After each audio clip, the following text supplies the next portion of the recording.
Welcome to part 17 of the Kirby and the Forgore Land playthrough. I think it's the boss rush time. Yay, boss rush. My favorite part of every video game. Every video game ever. Oh man, I do indeed love Mega Man. Oh yeah. Yep, the Gathering of the Beast Council. Yep. It's a fitting name for the boss rush. Kirby games have always had a boss rush near the end of the game, so this is their part. This is probably why World 6 has one extra level than the other worlds, just for this level alone. So they, yeah, so they can keep their tradition without sacrificing any more creative integrity, I suppose.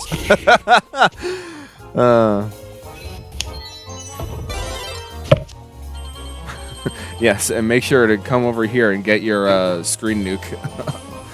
Yeah, your free screen nuke. Your free screen nuke here. It's a secret, but but it's free. It's free. Yep.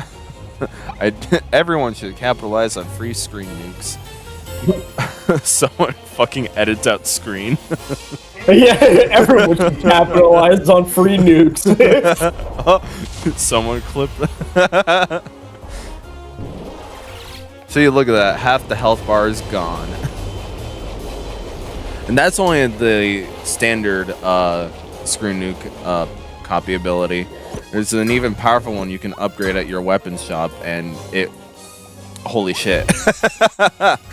It's damn good. You'll see it, because I do get all the things eventually.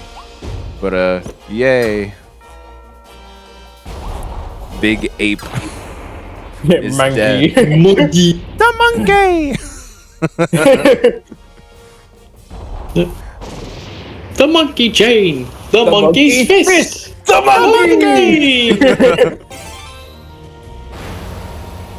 It was actually funny that the monkey boss was the first boss of the game and not the tree, because the tree is always the first boss in every Kirby game. Yeah, usually it's Wispy Woods. Yeah, they threw you for a loop this time. The tree boss was the second world's boss. Yeah, so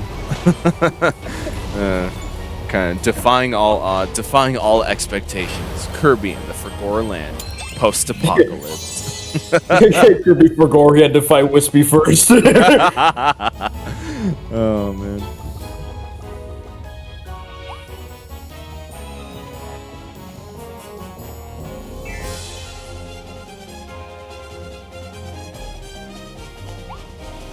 They do have a bunch of in-between stuff to prepare you for what's coming up. Yeah, and I'm noticing all like the healing items and power-ups and stuff. Yeah, just to make sure. Oh, they do the bosses out of order though, so that's to throw you for another loop there. It's the World 5 boss. In fact, I don't even think you do all of them in this boss rush. It might just be like the first one, this one, and maybe another one. Because I don't think you fight Tropical Woods again. They named it Tropical Woods because it was the beach world. So, haha, that's funny. Yeah. Yeah. But whatever. Dead.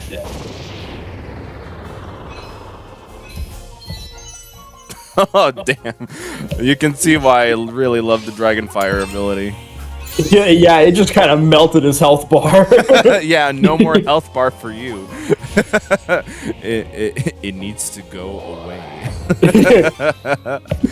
There's no boss. Give me your health.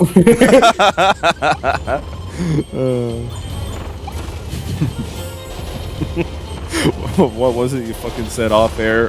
There is no game. Give me your money. There's no game. Give us your money. EA in a nutshell. EA be like. I was thinking something similar to that. Oh man. EA, what a fantastic publisher EA is in. Oh, I'm very familiar with them. Oh yes. It's almost as if they brainwashed you into purchasing every year's sports game. In my defense, He's like, now hear me out. As defense attorney for the sports games, I'll give them credit. They change up the story mode every year. Oh wow. So I'll give them that. Oh.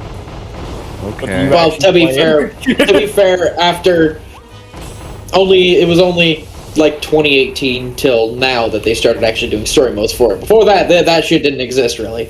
Yeah. So wow. Oh god. You only have 5 years worth of stories to tell. Oh. Hey, 18 and 19 long shots were very good. I happened to notice that this is the last one was 23. Yeah. Yes. So you gonna defend that? I'll defend that it was better than the 2 previous ones. But that's not really saying much. No, it's not. There is one thing about this year's that is better than last year's and the years prior. Huh. It doesn't have Antonio Brown. Oh, well. Anyone's life is better without Antonio Brown, let's be fair here. Oh, God forbid, have you heard what he did recently? Oh, which recently?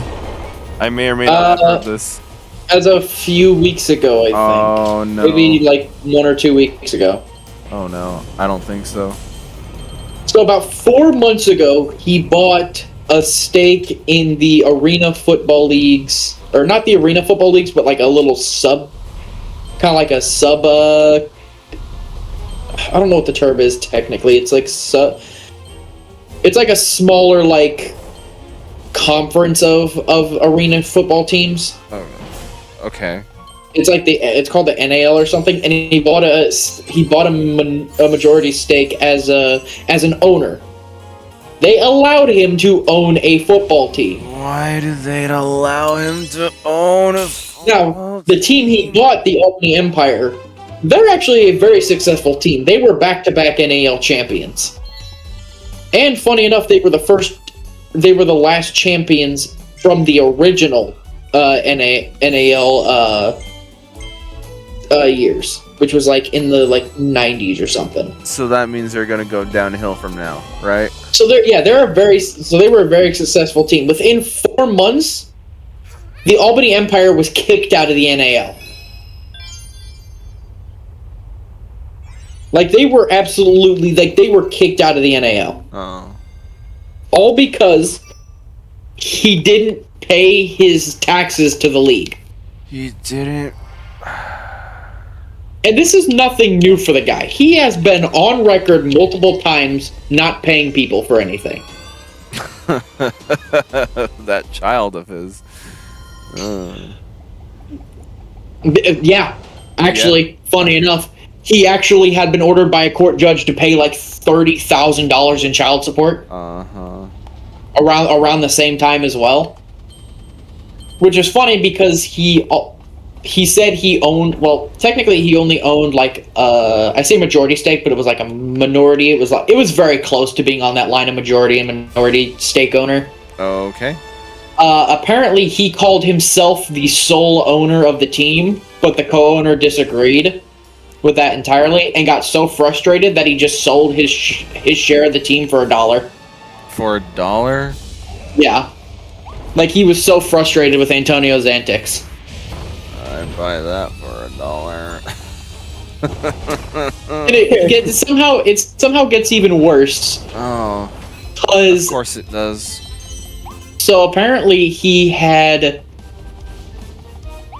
cut the original head coach from the first 2 years, and then had gotten a new coach, and then after one game that coach got fired. Fired?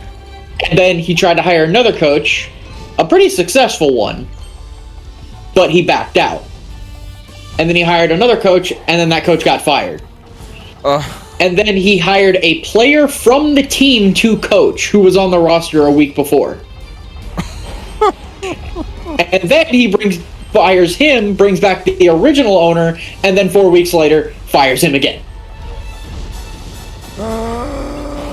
And not only that, He gets kicked out of the hotel they're staying in because he was smoking weed in the room. Of course he fucking was. And then he tries to blame them for kicking him out. Oh, right, yes. You don't follow the hotel policy. You obviously blame the hotel. Yeah, and then, like, a bunch of roster cuts happened earlier in the season. Like, he cut them personally, and these were some of their star players. Like, these were guys that made them so good. And then they absolutely proceeded to be dog shit. He would go onto social media, even the team's, like, social media page, and would shit talk his own players. And would even go into the live YouTube chat of the league and would shit talk the league. Really? Yeah. At the same time, also denying the fact. But remember when I told you he said he was the sole owner of the league? Yeah. Well, apparently now he was also trying to say he isn't the sole owner of the league. Even when he does hold the entire stake of it. He says that the team was run by Antonio El Ala Trust Fund Enterprises. Which, funny enough, if you know anything about the Arabic language, Al Allah means the god. Yeah. So he literally calls it Antonio the God. Yes. Yeah, and as of now, his entire team has been kicked out of the league. Good fucking job. The only person I feel bad for are the players and the coaches and all the staff on the team. It's quite literally Antonio Brown's antics that got all of them essentially out of a job. Why do they... By they, I mean society. Why did they allow him to still be around? Why? Don't know. He's like Willie Mafton at this point. He always comes back. Freaking. I just, it seems like every like few months we're getting a new piece off of Antonio. If his actions before didn't make it seem like he was mentally insane, this doesn't. Like, this does it. Like, this dude has gone off his goddamn rocker. The dude is a crazy man. He is, and I don't know how he's not in a mental institution. He shouldn't be allowed to be walking the streets. I'm like, this dude has gotten chance after chance after chance after chance, and he's blown all of it. Why do people see potential in him, right? Because I assume that's what their mindset is going. It's because of his time in the league. Right? That's why. It's because of how good he was. For like 5 years, the dude was one of the top wide receivers. Oh, I guess, but like he was one of the top wide receivers, and he was so good. But the issue that plagues him is something that's plagued him back from his college days, and even his high school. The dude has a giant ego, refuses to be outshined by anyone, and always acts like he's the victim to everything. Yeah. We saw that in Pittsburgh when he left. Hell, everybody in Pittsburgh saw that happening, and he tried to warn everybody about this. It was on national media. Exactly. Everyone. Pittsburgh knew this. Saw what happened. Oakland learned this. New England learned this. Tampa learned this. And now the New York Albany learned this. Or the Albany Empire learned this. I think I also heard a joke around the time. It was like, not only did they lose Antonio Brown, but they also lost to the Jets. I don't think they lost that game. I think they actually won that one. Oh, well, I remember hearing some sort of joke. It's like...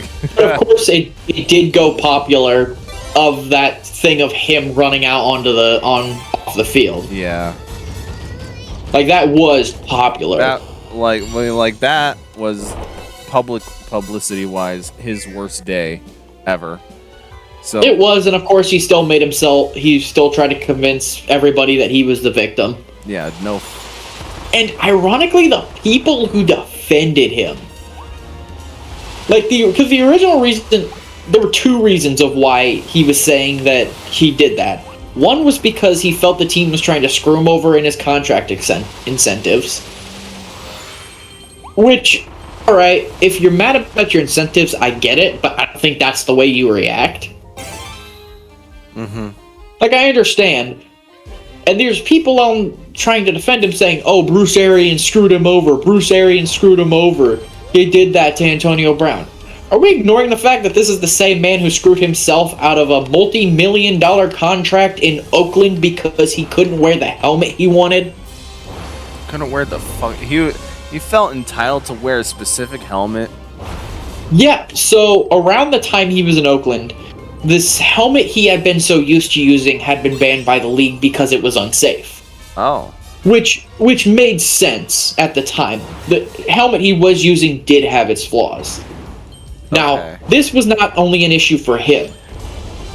It was an issue for someone like Tom Brady as well. The difference was Tom Brady was able to find a new helmet pretty easy that worked for him.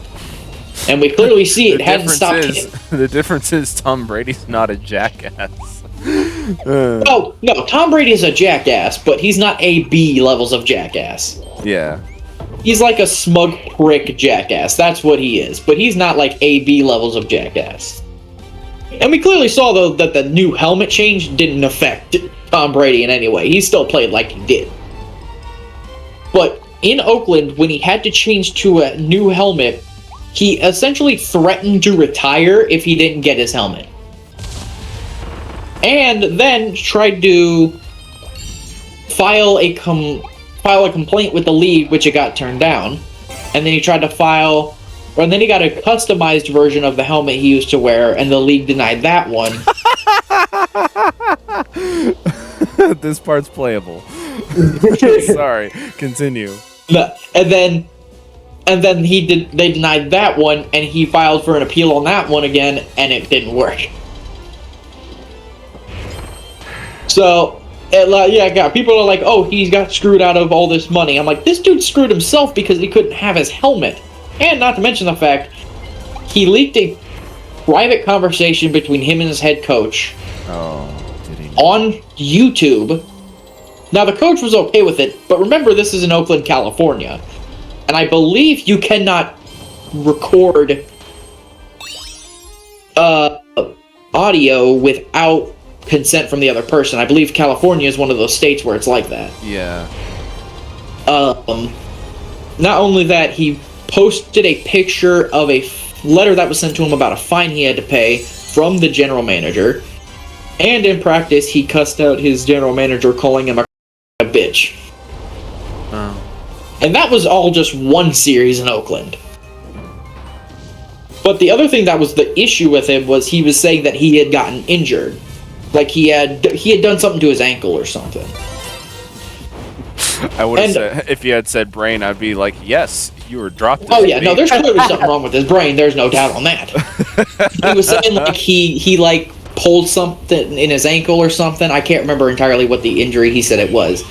And he was saying he talked to team doctors, and they said there was something wrong, but he could still play. And then he apparently said he kept telling Bruce Arians, I'm not going out on the field. And then apparently Bruce Arians kept telling him, you will go out on the field. But the issue was, all the doctors that he had talked to, or that said he had talked to, had come out and said, yeah, they never came to us about anything. He never came to us about anything.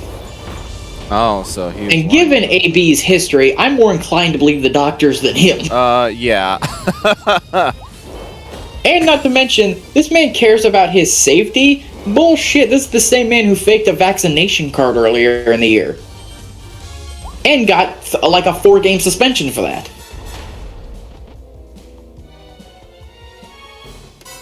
I'm like, this man wants to complain about all this shit, but he's done the exact opposite before of the reasons why he said he left. And this dude, like, expecting to get put on another... He was expecting to get put on another NFL roster after the whole, like, the whole Tampa thing. I'm like, dude, after that, you burnt every bridge you had. The only other team that would want you would be the Redskins, the Cowboys. And that's because both of them have no balls. They'll take you no matter what. Yeah. Well, so apparently this sub-conference or whatever found him and said, "Hey, you're a good guy." He had money, that's all they cared about. Yeah, that's... Until they weren't getting their money, and then it was a problem. Oh, yeah, that's right. Yeah. That's just how that works with football. Well, with anything, really. It's just like when the greenbacks don't roll your way, you know you gotta screw someone over. Haha. I'm more shocked about how many chances this dude was given. No, like, he was given chance after chance with team because of his talent, let's be real. That's why he was given so many chances. Yeah. If the dude was mid at best, I think only a few teams would have actually taken a chance on him. But the fact that he was at one point a very... I'll say it, dude was probably Hall of Fame caliber in just what he did. Because he was good. But he was just given chance after chance after chance, and it's just mind-boggling.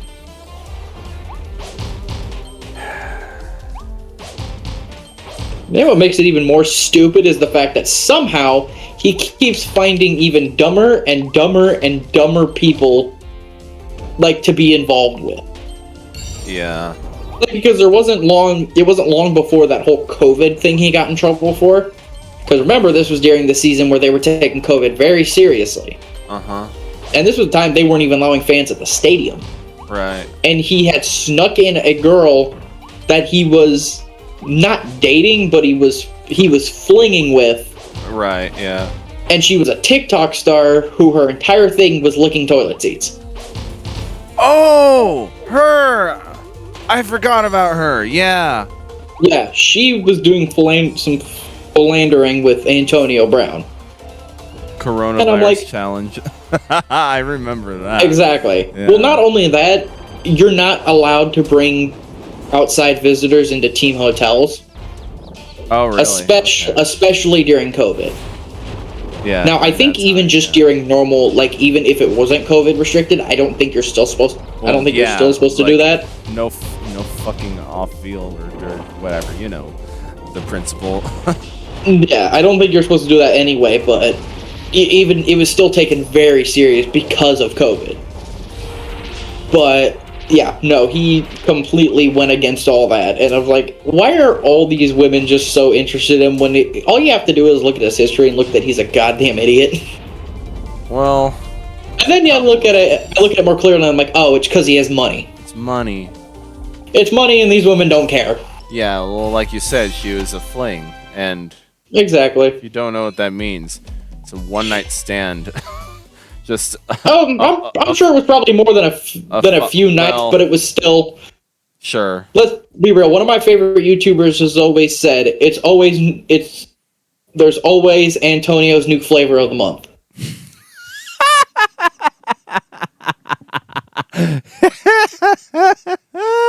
Oh, that's the title of this episode. Antonio's new flavor of the month. Antonio's new flavor of the month. Oh, I only hear stuff from you, but the guy just sickens me to death. He is. Sorry, I went on a bit of a rant there. No, that's all right. You filled out the part. Like my eyes just glazed over, and everything I knew about Antonio Brown just came out at that one moment. It's all right. You both filled out the part and informed me of more detail of why I should more details of the he's done.